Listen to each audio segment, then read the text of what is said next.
Hi, I'm Sugar from Sugarcoat It, and today we're going to be talking about my body confidence story. So if you read the blog, you'll notice that I've been making notes about this, and I've actually shared the blog post detailing, from childhood to now.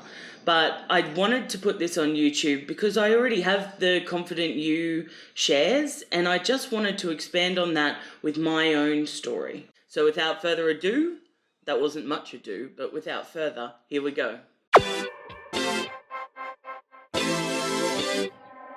We got a summer of the kind of movie love, hoping for some more of anything that comes along. So, where to begin?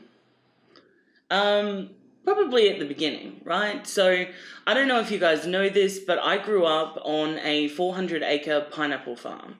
My dad was a farmer. My mum had businesses, I guess. So she had a general store when we were really young. By the time I was 9, she opened a real estate office. They had the real estate for a number of years, and then she owned a truck company. So yeah, my parents, they've always been in business, but the biggest impact in terms of body image has definitely been the farm, because when we started out, we were just outside all the time. And don't get me wrong, we were kids that loved video games, and Mario Brothers played such a massive part in our youth. We were 90s kids. But our lives were based around sort of outdoors. So we had go-karts and quads and all that sort of stuff. And, I had my first car, which was a bright orange Datsun that had the floor was rusted out of it. So if it was raining, you'd hit puddles and they'd just splash up all over you. But anyway, we were outside a lot, and for me, I was surrounded by cousins, and so my body never really felt that different. My mum's side of the family can throw quite short, like my sister. Yeah, so I knew I was taller and I knew I was bigger than most of the other kids, but at the same time, it was like, well, anything they can do, I can do. So I didn't see that as a real problem. But as I neared 10, 11 years old, it definitely became a topic of conversation. And, just around that whole puberty time. Because people will give you a bit of a pass for baby fat until you start looking like you're hitting puberty. And then they're a bit like, oh, is she going to be fat forever? Holy shit. So people started commenting, and don't get me wrong, my parents were pretty great. I knew my mum was on a lot of diets growing up, and, she's always been between sort of a 14 and 18 in size. So, that's what she did. I can still remember the smell of bacon and eggs in the morning when she was on Atkins. But, yeah, so they were great, but the conversation from outside of my family was always something that A, took me by surprise because it wasn't a conversation we were having, but B, I think it really hits you hard when a stranger feels they have a right to comment on your body. Even when you're a child, you kind of think, who's this person? Especially if you're a child like me, someone who's super determined and super stubborn. I was just a bit like, wait a minute, who are these people? So yeah, it started there, and then I started to question were these people right?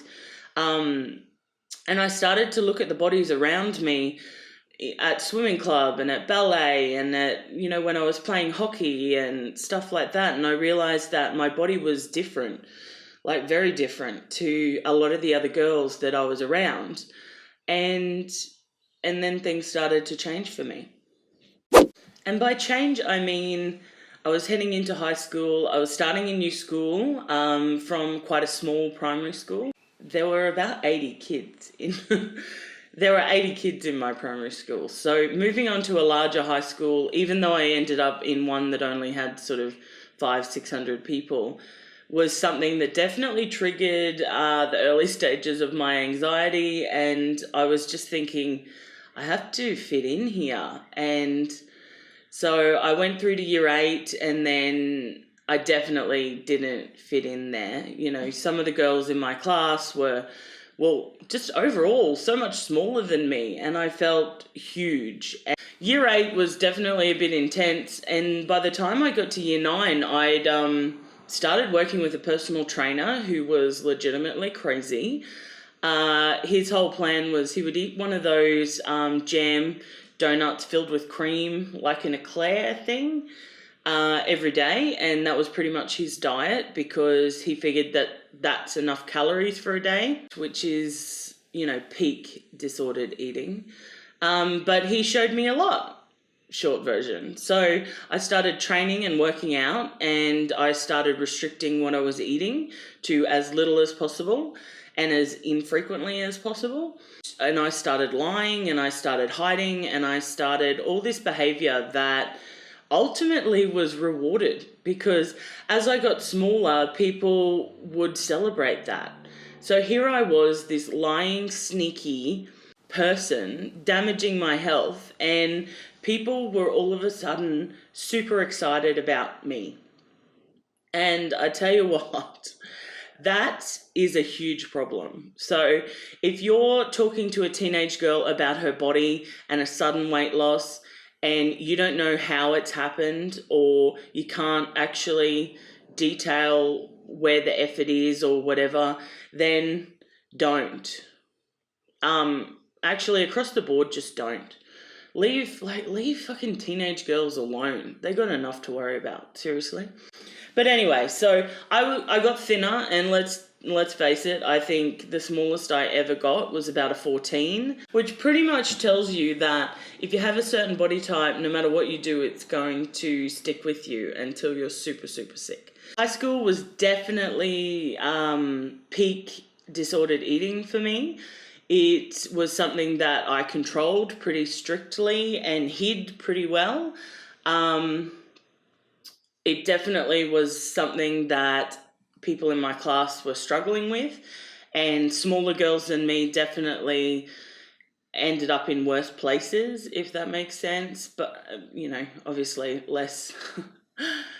Yeah, it's funny, isn't it? Because I never got like sickly skinny, no one ever raised any flags, if that makes sense. No one was ever like, is she okay? Like, what's going on there? In the same way that they did with girls who ended up like super skinny. So isn't that interesting too, speaking of all this stuff? But yeah, so that was high school. And let's face it, even at the smallest of my adult life, and I've talked about this in the podcast, there were still people who their only insult for me was fat. And I'm just kind of like, really? I didn't eat anything today. You know, there's literally no fat left on my body. Yeah, it definitely pushes your buttons, and I think that experience with losing weight and doing it in a way that was completely unacceptable, and the way people reacted to me, that I've never forgotten that. And I've been suspicious of people ever since. Suspicious of their motives and suspicious of what's in it for them. Like, what's in it for them that I be thinner and they be more comfortable with that? You know, like I always say, question everything, guys. And you really need to ask yourself that. What's in it for them? Like, why are they so invested in you looking a certain way? Because you know what? No one even once asked about my health, asked if I was okay, asked if I was eating enough or doing enough or whatever. No, they were all commenting on how I looked. So you need to ask yourself, what's in it for them? Then somewhere in my early 20s, probably around the time I got married and started working in my own business and all that sort of stuff, I started to question what the hell I was doing. And from there, it was a case of, like I said, questioning everything. So I'd question every thought I had and every comment that people made and everything that just didn't make sense to me anymore, and all the things that did. And bit by bit, I was able to build a relationship with my body and start to really settle into a comfortable routine. So I was active enough that everything works, still entertaining and eating out with friends and enjoying my life, but at the same time, I was making sure I got enough fruit and veggies and all that sort of stuff that just says to me that there's balance in your life when you spend so much time thinking about food, when your next meal is, what it's going to be, how many calories in that, how can you reduce that, to just be able to let that go and experience eating out or going to someone else's place and eating what they've cooked without needing to know, did you cook this with olive oil or oil or butter or what's going on here, so you can figure out the calories in it. That was really the time that I started to go, you know what, fuck this. I'm just going to do things my own way. I'm going to settle into this body because no amount of anything that I'm doing is going to make it like socially acceptable. And I'm just going to live here and actually have a life. And that was some of the best times of my life. I opened the blog. I was, kicking some serious ass in my personal life. And I was just like, yes. And then we started trying for a baby. And as you know, if you read my blog, that didn't go so well. We experienced a miscarriage with our first pregnancy. And that was a bit of a shock because before that, everything that I decided I would do, I did. And no one stood in my way, and it just kind of happened bit by bit, fell into place. So to have something like that, and it looks like it's coming to you so easily and then it just goes away, it was like, wow, okay, that's a shock to the system, the, clearly spoiled system. And from there we struggled with infertility and early pregnancy loss and all that sort of stuff for about 5 years. And during that time, any relationship that I'd built with myself and my body just got annihilated, like torn to shreds, because it's very hard to exist in a body that you have all these rules for how it should perform and it's not living up to any of it. So for me, it was a fundamental failure of my body that I couldn't carry a baby, and I was pretty damn pissed off at it. I don't know about you, but it's pretty hard to have a relationship with anyone or anything if you're angry. So that was me. Me and my body, we had a massive falling out. And you know what? It was, how many years now? So it's about 3 or so years now, maybe more, since we stopped trying for a baby. And it's been over a year now since I had the conversation with Kel to say, look, I actually don't think having kids is something that I want to do. We need to look at that, which is a whole other conversation. And so from there, I've just started to really repair the damage that I did. And, in that meantime, I've had so much success in these peak moments of how I feel about my body. And, and I've been trying to rebuild that relationship, but it was so superficial in that it was just based on those wins. I wasn't paying attention to the times that things weren't going well or how critical I had become again of my body and how I was feeding it or not feeding it, the exercise I was doing or not doing.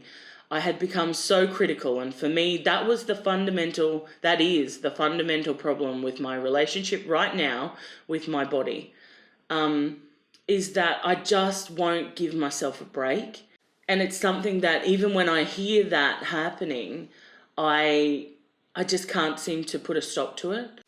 It's my mission now to really edit that voice. We can reprogram it for sure, but I think it stays and it exists, and it's just about being at peace with that. So someone said that on the Facebook page this week, and that's really what it is. To be able to find the peace with yourself and your body and just say, okay, well, this is me. This is the conversation that I'm overcoming here. And you know what? I didn't ask for these rules about what a body should look like, and I didn't ask for you to comment on my body and tell me how wrong it was. And I didn't ask for these set of rules that says that I'm wrong and this person's right. So I think we need to cut ourselves a bit of slack. And I know for me, and I'm working with a coach at the moment on all of this stuff, that's something that I'm really coming back to terms with. So I question that voice and I try to find a way to how do I put this? And I try to find a way to say, okay, thanks for sharing, but you need to move on now. Without making myself wrong all the time, without saying that I should be a certain way or doing a certain thing. And then somewhere in the middle there, I started this blog. And somewhere in the middle of this blog, I started blogging about what I wore. This sharing on my blog led to all sorts of conversations about my confidence.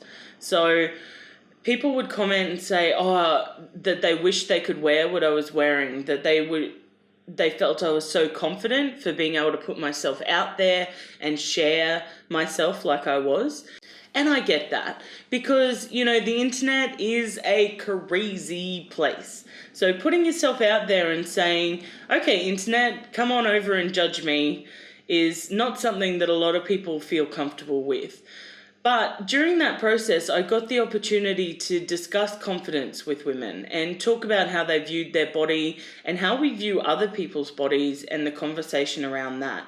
And that was such a huge gift. So if I've ever given the impression that I have it all sorted out just because I have that conversation on my blog, if I've ever given the impression that journey over for me and I'm this like superstar of body confidence, then you know what? I apologize, because that's not how it is for me.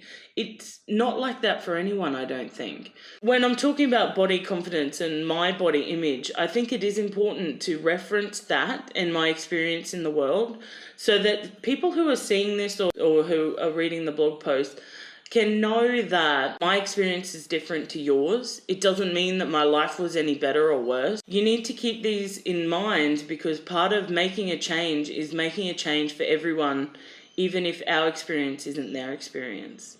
Okay, we need to be able to step back and say, okay, well, how can I make this better for someone else? That's my mission now, and that really is my body confidence story. So, and I know I've shared a lot of the lows. For me, they were the moments of real change when I hit those lows and I got myself back out of there, and I was still writing on this blog and inspiring other people to think differently about their body. It was time, definitely, to share my whole story, and I hope you've enjoyed this insight. If you have a blog or a platform and you want an opportunity to share a video like this about your story with confidence, then get in touch, because I'm happy to share more videos like Chantel's or Rachel's and really start to share this conversation so we can have a look at, you know what, we're actually all very similar. We're all living with these same standards and ideals, and it's time we made a change,